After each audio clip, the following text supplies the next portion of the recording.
आज हम परमेश्वर के पवित्र वचन से जो सीखेंगे वही हमारा विषय है। लेकिन हमने त्रिएकत्व का विषय सीखा कि कैसे त्रिएकत्व भिन्नता के बावजूद भी, अलग अलग पहचान होने के बावजूद भी कैसे एकता में सहयोग के साथ, बिना गड़बड़ी के, बिना विरोधाभास के कार्य कर रहा है। तो हमें भी, हम पिछली बार सीख रहे थे, प्रभु की यही प्रार्थना है कि जैसे हे पिता हम एक हैं, ये भी क्या हों, एक हों। मतलब भले ही भिन्न भिन्न हैं, अलग अलग जाति से, अलग अलग संप्रदाय से हैं, अलग अलग जगह में हैं, अलग अलग मतलब विचारधाराएं होंगी, लेकिन तो भी पवित्र आत्मा के द्वारा हम सबको जो पवित्र आत्मा दिया, एक प्याला दिया, एक घराने में परमेश्वर ने शामिल किया। तो परमेश्वर की इच्छा यही है, अनंत योजना यही है, प्रभु की प्रार्थना यही है और पवित्र आत्मा का पूरा कार्य यही है कि हम सब भी क्या हो जाएं, एकता में काम करें, सहयोग में काम करें, क्या ना। तो हम सब भी क्या हो जाएं, उसी स्तर तक आ जाएं। तो वो हमने देखा था। तो आज हम आगे बढ़ेंगे,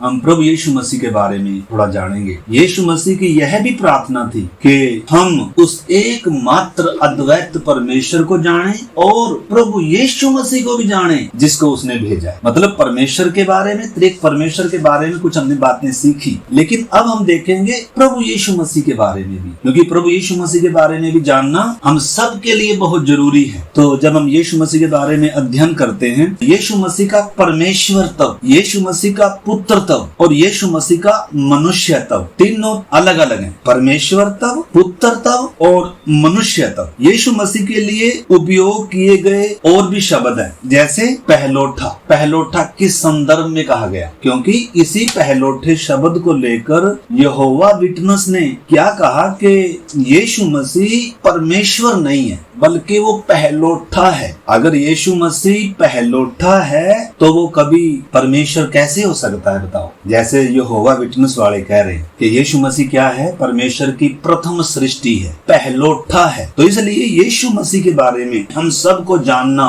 बहुत जरूरी है। आज कितने विश्वासी ऐसे हैं जिनको कोई इसके बारे में ज्यादा क्या नहीं है, मालूम नहीं। उन्होंने यीशु के नाम में बपतिस्मा लिया है या पिता पुत्र पवित्र आत्मा के नाम से बपतिस्मा लिया है। हमने उन बातों को समझना है। जैसे यीशु मसीह के लिए शब्द उपयोग किया गया इकलौता। इकलौते का मतलब क्या है? इकलौते का मतलब भी नहीं है कि यीशु मसीह की कोई शुरुआत है। यीशु मसीह पूर्ण परमेश्वर है। तो पहलोठा किस संदर्भ में कहा गया, इकलौता किस संदर्भ में कहा गया, उसको हम देखेंगे। और उसके साथ साथ उत्पन्न हुआ, आज ही भजन संहिता 2 में लिखा है, तू मेरा प्रिय पुत्र है, आज ही तू मुझसे क्या हुआ है, उत्पन्न हुआ। तो उत्पन्न जो शब्द आया है उसका भी ये अर्थ नहीं है कि यीशु मसीह उत्पन्न हुआ है। अगर यीशु मसीह उत्पन्न हुआ है, पैदा हुआ है, तो वो सृष्टि है, वो सृष्टिकर्ता कदापि नहीं है। तो उत्पन्न किस संदर्भ में कहा गया, पहलोठा इकलौता किस संदर्भ में कहा गया, हम आने वाले दिनों में इन बातों पर मनन करें, क्योंकि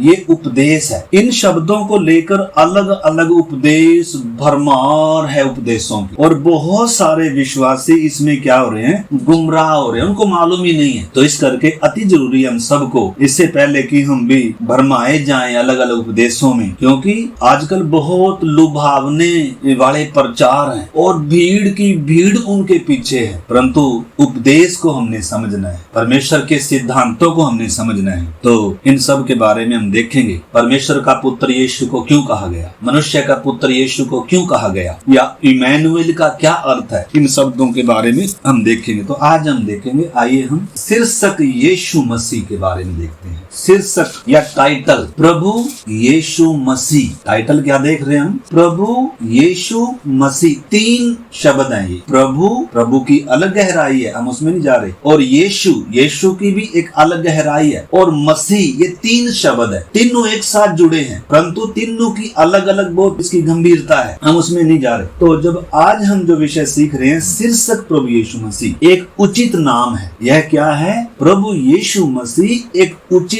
नाम है। यह नया नियम में पिता या पवित्र आत्मा के लिए कभी प्रयोग में नहीं लिया गया। पिता और पवित्र आत्मा के लिए कभी भी ये प्रयोग में नहीं किया गया, इसलिए यह विशिष्ट रूप से परमेश्वर के पुत्र से संबंधित है। मतलब यीशु, प्रभु यीशु मसीह पिता से संबंधित नहीं है, पवित्र आत्मा से संबंधित नहीं है। ये किससे संबंधित है, ये परमेश्वर परमेश्वर के पुत्र से संबंधित हम उसके बारे में देखेंगे। तो आइए आप मेरे साथ निकाल ले रोमियो की पत्री 1 अध्याय और उसका 1 से हम पढ़ेंगे। पौलुस की ओर से जो यीशु मसीह का दास है और प्रेरित होने के लिए बुलाया गया और परमेश्वर के उस सुसमाचार के लिए अलग किया गया है। पौलुस की ओर से ये पत्री लिखी जा रही है कलीसिया, जो यीशु मसीह का दास है। परमेश्वर का दास करके नहीं लिखा, बल्कि यीशु मसीह का दास है। यीशु को प्रभु करके, मालिक कर कर, स्वामी कर कर बता रहा है। 2 में लिखा है जिसकी उसने पहले ही से अपने भविष्यद्वक्ताओं के द्वारा पवित्र शास्त्र में अपने पुत्र हमारे प्रभु यीशु मसीह के विषय में प्रतिज्ञा की थी। वह शरीर के भाव से तो दाऊद के वंश से हुआ। मतलब इधर क्या लिखा है 2 में, परमेश्वर का पुत्र करके लिखा हुआ है। यीशु मसीह के बारे में क्या लिखा है, परमेश्वर का पुत्र करके आया है। जीसस ओनली वाले कहते हैं कि पिता, पुत्र और पवित्र आत्मा प्रभु यीशु मसीह के टाइटल हैं। आपको मालूम है करोड़ों करोड़ विश्वासी हैं इनके पीछे। यहोवा विटनेस हो, ओनली जीसस हो। कुछ आयतों को लेकर क्या करते हैं वो, कुछ शब्दों को लेकर क्या करते हैं, अलग से ही उपदेश है उनका, वो दूसरी साइड में जा रहा है। परंतु हमने समझना है प्रभु यीशु मसीह शीर्षक के बारे में जब हम देख रहे हैं, यह एक उचित क्या है, नाम है। ये पुत्र से संबंधित है। ये न तो पिता से न पवित्र आत्मा के बारे में उपयोग हुआ है। तो इधर हम देख रहे हैं कि भविष्यद्वक्ताओं के द्वारा पवित्र शास्त्र में परमेश्वर ने पहले से क्या किया है, अपने पुत्र हमारे प्रभु यीशु मसीह के विषय में प्रतिज्ञा की थी। शरीर के भाव से कैसे आया वो, दाऊद के वंश से आया। अब मेरे साथ निकाल लीजिए पहला यूहन्ना 4 अध्याय का 1 से। हे प्रियो, हर एक आत्मा की प्रतीति न करो, वरन आत्माओं को परखो कि वे परमेश्वर की ओर से है कि नहीं। यूहन्ना प्रेरित, जिसने यूहन्ना रचित सुसमाचार लिखा, जिसने यूहन्ना की 3 पत्रियां लिखी और जिसने प्रकाशित वाक्य लिखा, जिसने यीशु मसीह के बारे में पूरा खोल कर बताया, वो क्या कह रहा है कलीसिया को, विश्वासियों को कह रहा है, हे प्रियो, हर एक आत्मा की प्रतीति ना करो, हर एक आत्मा का विश्वास ना करो, वरन आत्माओं को परखो कि वे परमेश्वर की ओर से हैं कि नहीं, क्योंकि बहुत से झूठे भविष्यद्वक्ता जगत में निकल खड़े हुए हैं। परमेश्वर का आत्मा तुम इस रीति से पहचान सकते हो, जो आत्मा मान लेती है कि यीशु मसीह शरीर में होकर आया, वह परमेश्वर की ओर से है। मतलब जो इस उपदेश को मानता है कि यीशु मसीह शरीर में प्रकट हो रहा है, परमेश्वर का पुत्र शरीर में प्रकट, जो मतलब इस उपदेश को मानता है, वो है परमेश्वर की आत्मा की ओर से। अन्यथा सब आत्माओं को क्या ना करो, सब आत्माओं की प्रतीति ना करो, यूहन्ना कह रहा है। बहुत सारे गलत गलत शिक्षाएं हैं। यहोवा विटनेस हो, ओनली जीसस हो, हमारे साथ बहुत बातों में वो मेल खाते हैं, लेकिन बहुत सारी बातों में बिल्कुल उल्टी दिशा है उनकी। जैसे मैंने बताया, हम देखेंगे पहलोठे शब्द का अर्थ क्या है, इकलौते शब्द का अर्थ क्या है, किस संदर्भ में कहा गया, उत्पन्न शब्द का मतलब क्या है। तो इधर परमेश्वर की आत्मा के द्वारा जब प्रेरित यूहन्ना लिख रहा है, कह रहा है जो आत्मा ये मान लेती है कि यीशु मसीह शरीर में प्रकट हुआ, वह परमेश्वर की ओर से है। और आगे लिखा है 3 में, और जो आत्मा यीशु को नहीं मानती, वह परमेश्वर की ओर से नहीं है, और वही तो विरोधी आत्मा। मतलब जैसा पवित्र शास्त्र त्रिएक परमेश्वर को प्रकट करके दे रहा है, पुत्र को प्रकट करके दे रहा है, अगर यीशु मसीह पहलोठा है यहोवा विटनेस के अनुसार, तो यीशु मसीह परमेश्वर नहीं है, उनका मानना है। यहोवा ही परमेश्वर, इसलिए यहोवा यहोवा शब्द बोलते हैं। और दूसरा ओनली जीसस वाले ये क्या बोलते हैं कि यीशु मसीह के टाइटल हैं, यीशु मसीह है वास्तव में सब कुछ। पिता भी यीशु है, पवित्र आत्मा भी यीशु है, और पुत्र तो है यीशु। यानी कि ये तीनों, पिता, पुत्र, पवित्र आत्मा, यीशु मसीह के टाइटल हैं। इस करके यीशु ही को वो सिर्फ मानते हैं, पिता पुत्र को नहीं मानते, वो यीशु को मानते। इसलिए कुछ आयतों को लेकर यीशु के नाम से ही बपतिस्मा देते हैं। और कितने विश्वासियों को क्या ही नहीं है, इस उपदेश के बारे में, इन वचनों के बारे में मालूम ही नहीं है। परंतु इधर वचन स्पष्ट कहता है, जो आत्मा मानती नहीं है इस उपदेश को जो हम बता रहे हैं, तो वो परमेश्वर की ओर से नहीं है कर आप इधर पढ़ सकते हैं। क्योंकि पूरा त्रिएक परमेश्वर का पूरा सिद्धांत क्या हो रहा है, टूट रहा है। तो आपको मालूम है, जब हम यूहन्ना 10 अध्याय का और 33 वचन पढ़ते हैं, थोड़ा पढ़ लीजिए, 30 से पढ़ेंगे, यूहन्ना 10 अध्याय का 30 से। यहूदी क्यों यीशु मसीह पर पथराव करने के लिए तैयार थे? क्योंकि यीशु मसीह अपने आप को परमेश्वर का पुत्र कहते। ये एक ऐसा भेद है, जब तक परमेश्वर किसी के ऊपर प्रकट ना करे कोई इसे जान नहीं सकता। आपको मालूम है, यीशु मसीह ने चेलों को भी कहा कि लोग मेरे बारे में क्या कहते हैं। उन्होंने कहा कि कोई आपके बारे में कुछ कह रहा है, कोई कुछ कह रहा है, फिर कह रहा है तुम मेरे बारे में क्या कहते हो? क्योंकि मतलब ये एक ऐसा जटिल विषय है, जब तक परमेश्वर किसी को खोल कर ना दे कोई भी क्या नहीं कर सकता। प्रभु यीशु मसीह को जान नहीं सकता। चंगा करने वाला जान सकता है, या यीशु मसीह कोई गुरु है कर जान सकता है, लेकिन यीशु मसीह को सही रीति से क्या नहीं कर सकता, जान नहीं सकता। इसलिए पतरस ने क्या कहा कि तू जीवते परमेश्वर का पुत्र मसीह है। उसी समय यीशु ने कहा, ये लहू और मांस ने नहीं, परंतु मेरे स्वर्गीय पिता ने तेरे ऊपर क्या करी, ये बात प्रकट करी है। इसीलिए मैं भी तुमसे कहता हूँ कि तू तो क्या है, पतरस है, परंतु मैं अपनी कलीसिया इस विश्वास पर, इस चट्टान, इस विश्वास रूपी चट्टान पर, इस अंगीकार के ऊपर क्या करूंगा, मैं अपनी कलीसिया बनाऊंगा। कौन से अंगीकार और कौन से विश्वास पर? कि यीशु मसीह परमेश्वर का पुत्र है, मसीह है, ये विश्वास। लेकिन बहुत सारे क्या नहीं करते, यहोवा विटनेस है, ओनली जीसस है, ये इस शब्द को, इन बातों को क्या नहीं करते, बिल्कुल भी मानते नहीं, और करोड़ों के हिसाब से उनके पीछे दुनिया है। तो आप समझ सकते हैं फिर उनका उद्धार कहाँ गया। बहुत श्रद्धा है उनको यीशु मसीह से, इसी पवित्र शास्त्र को पढ़ते हैं, बपतिस्मा लेते हैं, सब कुछ करते हैं, लेकिन बिल्कुल विपरीत। तो इधर 10 का जब हम 30 से पढ़ेंगे, यूहन्ना 10 अध्याय का 30 से, मैं और पिता एक हैं। यीशु क्या कह रहा है, मैं और पिता एक हैं। यहूदियों ने उस पर पथरवाह करने के लिए पत्थर उठाए।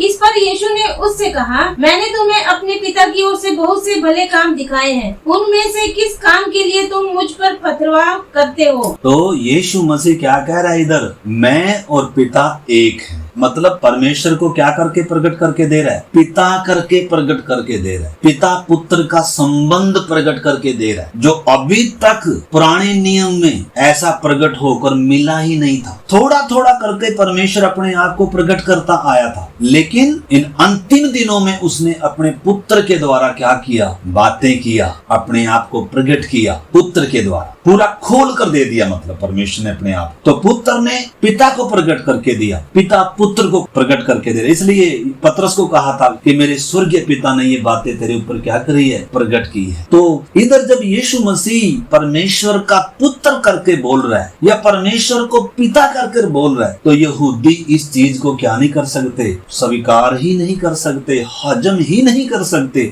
इसलिए उसके ऊपर पथराव कर रहे हैं। हमें भी इस चीज को समझना है। मतलब ये नहीं है कि चलो जी आधा अधूरा कोई यीशु को मान रहा है, आधा अधूरा कोई परमेश्वर को मान रहा है, मान तो भाई पढ़ तो सारे बाइबल ही रहे ना। बहुत सारे की सोच क्या है भाई, वो भी बाइबल से पढ़ाते हैं, आप भी बाइबल से पढ़ाते हैं, और वो भी यीशु मसीह पर विश्वास करते हैं, और आप भी यीशु मसीह पर विश्वास करते हैं। मतलब बहुत सारे लोगों को, जैसे अभी हम वहाँ गए थे, कांठ की तरफ गए थे बहन अखिलेश के घर में, तो कितने विश्वासी भी उधर बेचारे हैं, आए भी थे, सालों से विश्वासी हैं, लेकिन उनका अभी तक भी उद्धार का कोई क्या नहीं है, किस बपतिस्मे का मालूम नहीं है, सालों साल से विश्वासी हैं। और बहुत सारे तो मतलब अभी दूसरी चीजों को भी मानते हैं, अब यीशु मसीह को भी मानते हैं। मतलब सही रीति से क्या नहीं किया गया, उनको प्रभु के बारे में बताया नहीं गया, परमेश्वर के बारे में बताया नहीं गया, उद्धार के बारे में, बपतिस्मे के बारे में, नए जन्म के बारे में बताया नहीं। हजारों हजार भीड़ ऐसी है, और आखिर में फिर वो क्या करते हैं, एक तो बल्कि कह रहा था कि पूरा परिवार था कि हम बहुत सच्चे मन से प्रभु के साथ जुड़े थे,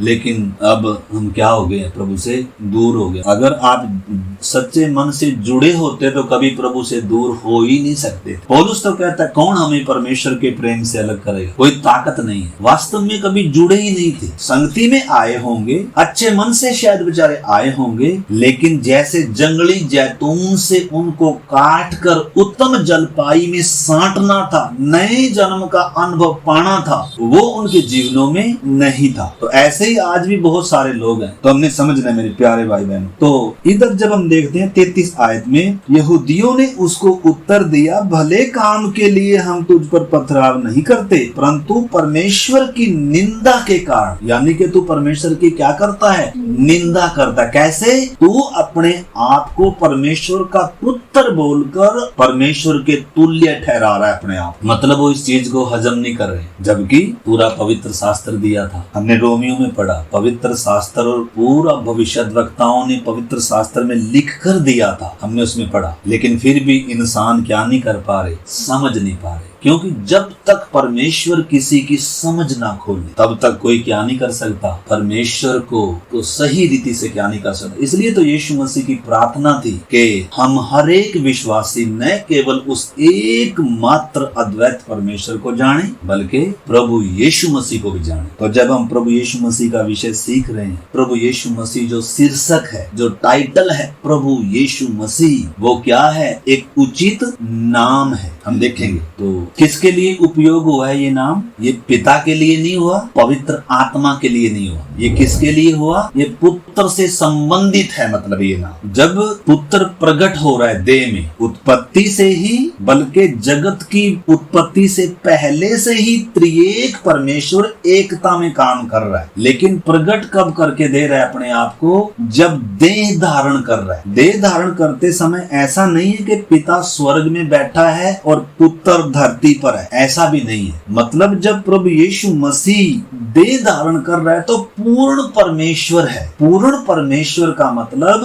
पिता, पुत्र और पवित्र आत्मा तीनों है, पूर्ण परमेश्वर है। लेकिन पुत्र तब देह में प्रकट हो रहा है। पुत्र तब मतलब क्या हो रहा है, उसको प्रभु यीशु मसीह टाइटल दिया जा रहा है। त्रिएक परमेश्वर में अलगाव नहीं है, विभाजन भी नहीं है। त्रिएक परमेश्वर है, लेकिन प्रकट कौन हो रहा है? पिता नहीं प्रकट हो रहा है, पवित्र आत्मा नहीं प्रकट हो रहा है, लेकिन कौन प्रकट हो रहा है? पुत्र प्रकट हो रहा है। पुत्र देह में प्रकट होने के कारण उसको मनुष्य का पुत्र बोलते हैं। अगर वो देह में प्रकट ना हो तो उसको मनुष्य का पुत्र नहीं बोलते। तो मनुष्य का पुत्र जब हम बोलते हैं तो वो उसके पूर्ण मनुष्यत्व को दर्शाता है, और परमेश्वर का पुत्र जब हम उसको बोलते हैं तो उसके पूर्ण ईश्वरत्व को दर्शाता है। तो जब हम यीशु मसीह के बारे में देख रहे हैं, जैसे मत्ती 1:21 में लिखा है कि तू उसका नाम यीशु रखना। यशाया ने यीशु नाम नहीं दिया था। यशाया ने कहा था कि एक पवित्र कुंवारी गर्भवती होगी और एक पुत्र को जन्म देगी और उसका नाम इमानुएल रखा जाएगा, या इमानुएल रखेगी। वो ही मत्ती में दोहराया जा रहा है। जो भविष्यद्वक्ता यशाया ने कहा था कि पवित्र कुंवारी गर्भवती होगी और पुत्र जनेगी, उसका नाम इमानुएल रखेगी, वो ही यीशु मसीह है। तो यीशु मसीह भी कहा जा रहा है और इमानुएल भी कहा जा रहा है। यीशु का मतलब पापों से छुड़ाने वाला, प्रभु का मतलब स्वामी, और मसीह का मतलब परमेश्वर की ओर से अभिषिक्त किया गया। तो थोड़ा सा ये समझने में दिक्कत होगी। आप सब प्रार्थनाओं के साथ ही आप इसको क्या कर सकते हैं, समझ सकते हैं। थोड़ा बार बार इसको पढ़े इन आयतों को और समझने का प्रयास करें। कैसे मतलब हमारे ही जैसे हैं, हमारे बहुत सारे भाई बहन, सेवक भी, विश्वासी भी, लेकिन सही वचन ना होने के कारण, सही उपदेश मालूम ना होने के कारण कितने लोग हमसे अच्छे लोग हैं, हो सकता है हमसे समर्पित लोग भी हों, प्रभु को प्रेम करने वाले लोग हों, लेकिन उनके पास क्या नहीं है, उपदेश नहीं। आज कितनी भरमार है, गलत गलत शिक्षाएं आ रही, और भीड़ की भीड़ लोग उनको ही सुनते हैं, उनमें उतनी अलगदाई नहीं है। संसार के साथ क्या है, कल किसी भाई का, फौजी का मेरे पास फोन आया था, वो बता रहे थे, वे कह रहे थे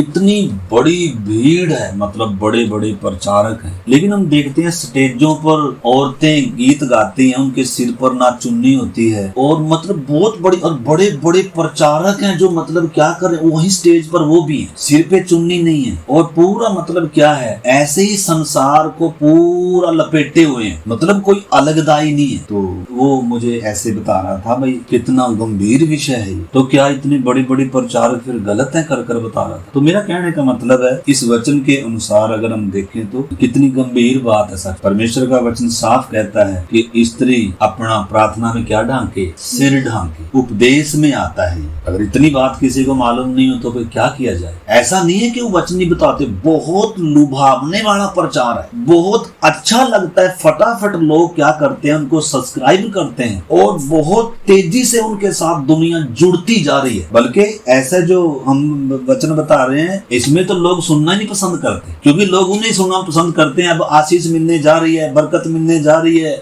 आज की प्रार्थना तुम्हारा जीवन बदल देगी, आज की प्रार्थना जुड़ के देखो, आज आपको परमेश्वर बरकतों से क्या कर देगा, भर देगा। तो कितने लुभावने प्रचार है। तो आइए हम कुछ 1-2 आयत और पढ़ेंगे, आप मेरे साथ निकाल लें। दूसरा यूहन्ना 1 अध्याय और 3 वचन। परमेश्वर पिता और पिता के पुत्र यीशु मसीह की ओर से।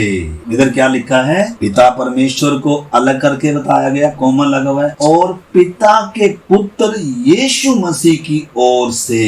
पिता का पुत्र यीशु मसीह की ओर से अनुग्रह और दया और शांति और सत्य और प्रेम सहित हमारे साथ रहेंगे। तो ये ऐसी आयतें काफी हैं इनको होश में लाने के लिए। जैसे यहोवा विटनेस है, ओनली जीसस है। एक आयत और आप मेरे साथ निकाल लें, पहला यूहन्ना और उसका 5 अध्याय 11 से पढ़ेंगे। और वह गवाही यह है कि परमेश्वर ने हमें अनंत जीवन दिया है और यह जीवन उसके पुत्र में है। जिसके पास पुत्र है उसके पास जीवन है, और जिसके पास परमेश्वर का पुत्र नहीं उसके पास जीवन भी नहीं। मैंने तुम्हें जो परमेश्वर के पुत्र के नाम पर विश्वास रखते हो, देखो प्रेरित लोग कितनी बारीकी से कलीसियाओं को त्रिएकत्व का विषय बता रहे हैं, पुत्र के कार्य को, पुत्र के उस संबंध को, पिता मतलब एक एक बात को कितनी बारीकी से कलीसियाओं को सिखा रहे हैं। मैं एक बार फिर से पढ़ता हूँ 12 वचन। जिसके पास पुत्र है उसके पास जीवन है, और जिसके पास परमेश्वर का पुत्र नहीं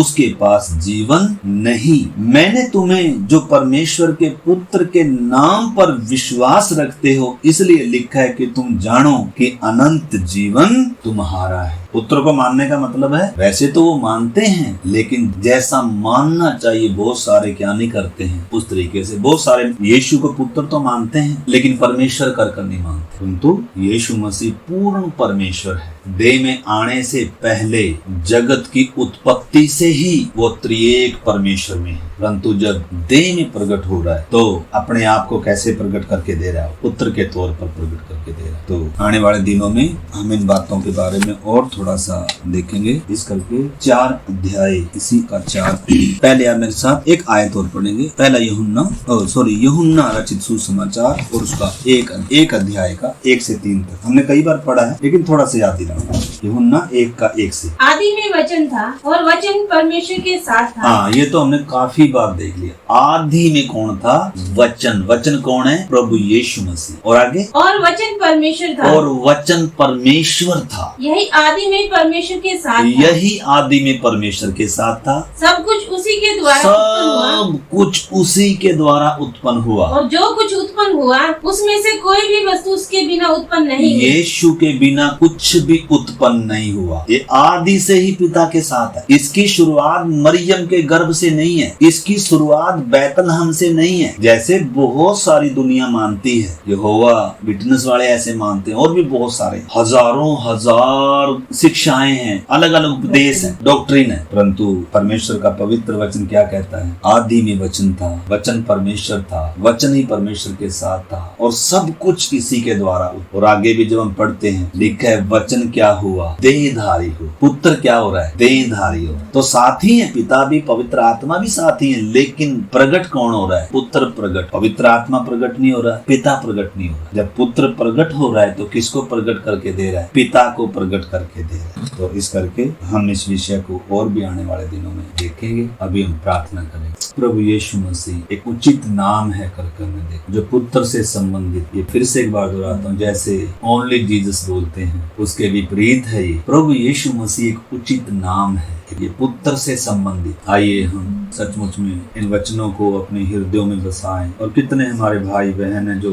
सचमुच में वचन को नहीं जानते, उनको बड़े विनम्रता के साथ, प्रार्थनाओं के साथ ऐसे लोगों को हम बताएं, ताकि कोई भी सचमुच में इस विषय में धोखे में ना रहे। तो प्यारे प्रभु जी, इन वचनों के लिए आपका धन्यवाद करते हैं जो आपने प्रभु हमारे ऊपर प्रकट करके दी है। हम सबको सही रीति से आपको पहचानने के लिए कृपा दें, क्योंकि आपका वचन कहता है, आपकी प्रार्थना भी यही है कि हम तुझे एकमात्र अद्वैत परमेश्वर को और यीशु मसीह को जाने। प्रभु, हम सबको आपको सही रीति से पहचानने में पवित्र आत्मा हम सब की आप सहायता करें। और सचमुच में जैसे आपकी इच्छा है प्रभु जी, हम आपके स्वभाव में, आपकी डील टोलता में बढ़ने पाए। जैसे प्रभु आपकी प्रार्थना है कि हम सब भी प्रभु जी आपकी डील डोलता में हो जाएं। हमारे अंदर भी प्रभु एकता, वो प्रेम आए खुदा। ये प्रेम प्रभु मनुष्यों की ओर से नहीं, तेरा वचन कहता है पवित्र आत्मा के द्वारा ये ईश्वरीय प्रेम हमारे मनों में डाला जाता है। प्रभु, आने वाले दिनों में सचमुच में और भी हम इस विषय में गंभीर हो प्रभु, बालक ना रहे प्रभु, और भी सचमुच में हम इन बातों को गंभीरता से समझकर आपकी इच्छा को पहचान कर एक दिन चलने पाए और आपकी भली सिद्ध इच्छा हमारे जीवनों में पूरी हो जाए। आपके हाथों में सौंपते हैं, सारा आदर महिमा आपको देते हुए प्रार्थना को हमारे उद्धारकर्ता प्रभु यीशु मसीह के नाम से आमीन।